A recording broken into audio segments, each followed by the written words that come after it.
Hey people, Kyle Christensen here with the motivational stuff, and I would like to talk about,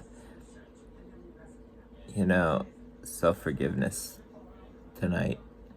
And self-forgiveness, as I was saying that, it was had an escaping thought, and it was like, no, but it was like, yeah, self-forgiveness happens to be the topic I wanted to address, and self-forgiveness happens to be something that really happens to be that really have had to do a lot of for not only my time throughout all schools, but throughout some of my time through young adulthood, and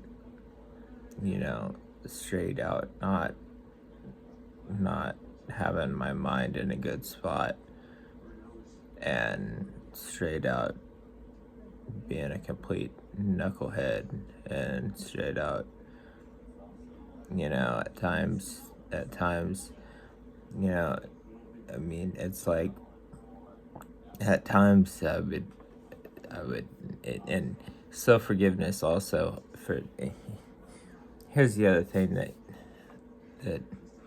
I really bad I can help the what happened at schools and things like that. That was on me, because prior to going to Kansas State University, where I majorly screwed up at, I should have been a lot more academically on the ball, 100 pounds lighter, should have been farther along team rep and rodeo, and should have been not drinking the way I was. Yeah, there was a lot of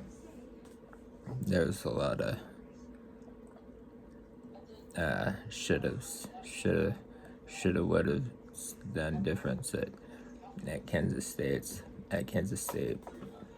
But with that being said,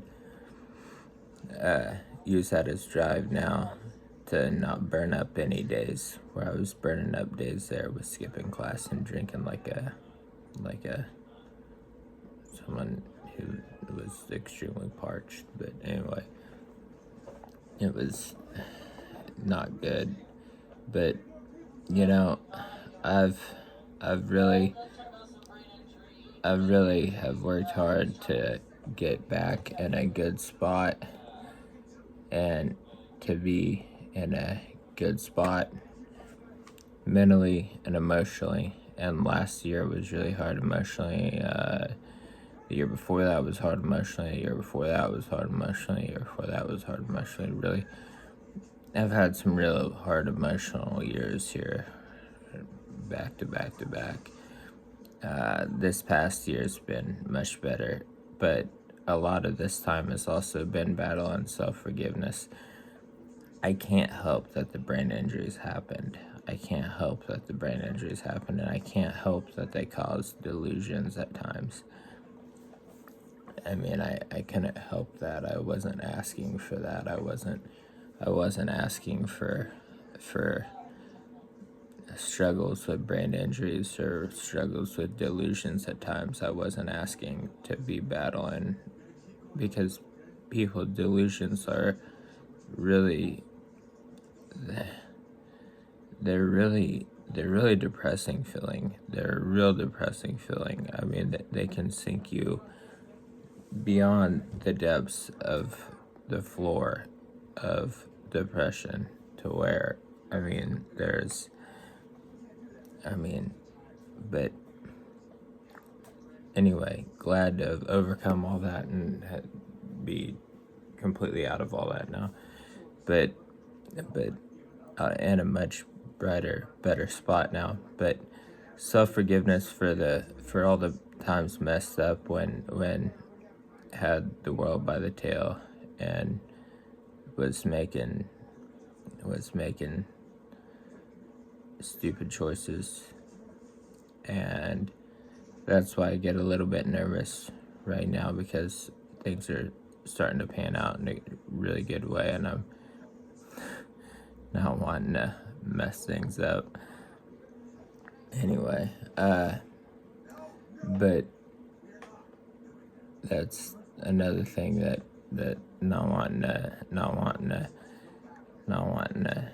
shoot my own foot off, because I've been known to do that before. But also self-forgiveness for some of the way I behaved after my accident as well. I mean, yeah, it's one thing have a brain injury, but it doesn't make it all right to misbehave. I mean, I don't think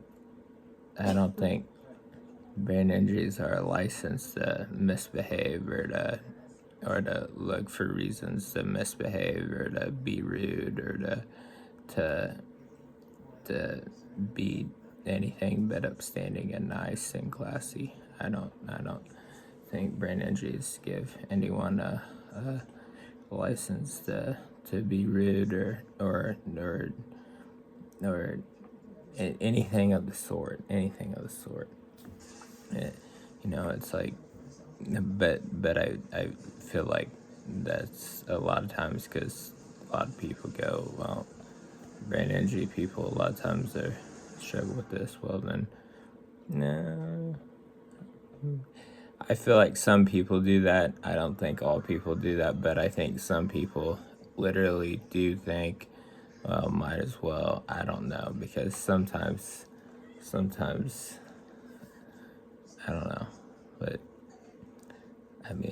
but I've been around some people without brain injuries, and it's been like, seriously, control, get in control, seriously, control, like, chill. But anyway, with that being said, my words of advice tonight are that don't let any day go past without making advancements in your own personal life to get farther and to make better. Also, to not cut yourself too deep on the inside for past mistakes. Alrighty, thank you.